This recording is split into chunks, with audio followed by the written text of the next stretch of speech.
Hey everyone, I'm Joel Powers with the VDC team. I'm just going to show you a quick demonstration of our reality capture capabilities using the 3D laser scanner.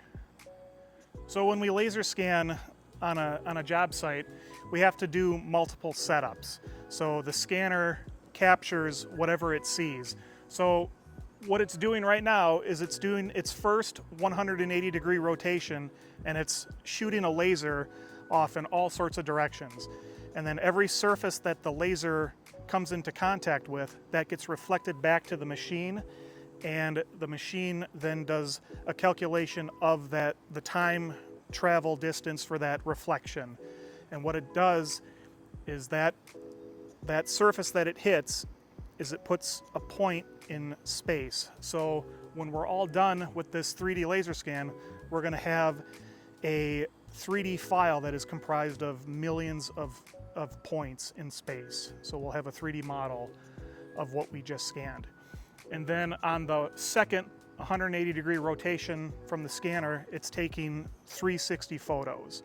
And what those photos do is it will colorize our 3D point cloud file.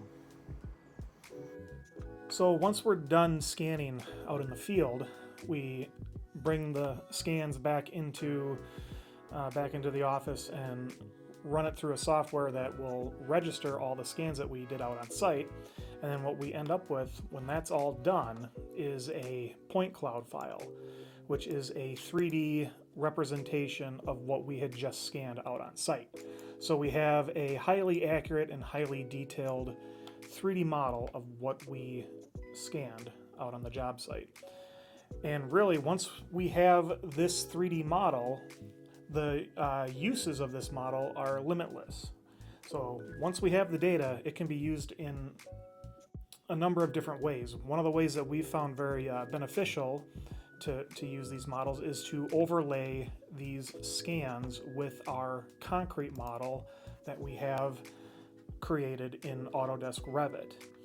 And so once we have the scans registered and complete, we can load them into our Revit model, and then we do a quality review of the slab before the concrete gets poured. So as you can see, we have our scan overlaid on our model here, and now we can go in and start to check certain items.